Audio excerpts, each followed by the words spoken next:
قال رسول الله صلى الله عليه وسلم الظلم ظلمات يوم القيامة। রাসূলুল্লাহ সাল্লাল্লাহু আলাইহি ওয়াসাল্লাম বলেন, জুলুম হাসরের কঠিন ময়দানের দিন জালেমের উপরে অন্ধকার হয়ে আসবে।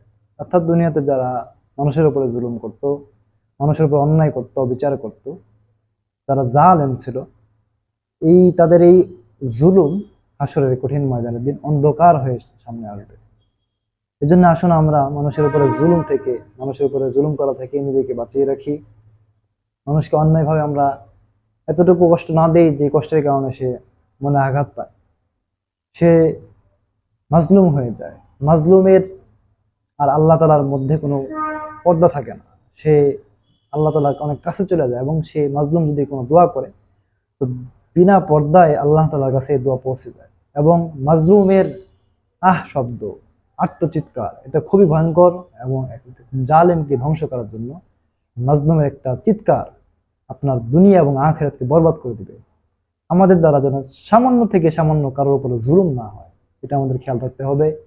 আসুন আমরা কাউকে জুলুম না করি, সবাইকে ভালোবাসার ডাকে, মায়ার বাঁধনে আমরা আটকাই। ইসলাম ভালোবাসার জিনিস, ইসলাম শান্তির জিনিস, ইসলাম শান্তি চাই, সুন্দর জিনিস। তাই প্রত্যেকটা ভালোবাসা, প্রত্যেকটা সৌন্দর্যকে ইসলাম সাপোর্ট করে। কোনো অন্যায়কে ইসলাম প্রশ্রয় দেয় না, কোনো অন্যায়কে ইসলাম প্রমোট করে না। তাই আসুন আমরা মানুষকে কষ্ট দেওয়া থেকে, জুলুম থেকে নিজেদেরকে বাঁচিয়ে রাখি। আল্লাহ তাআলা আমাদেরকে হেফাজত করেন।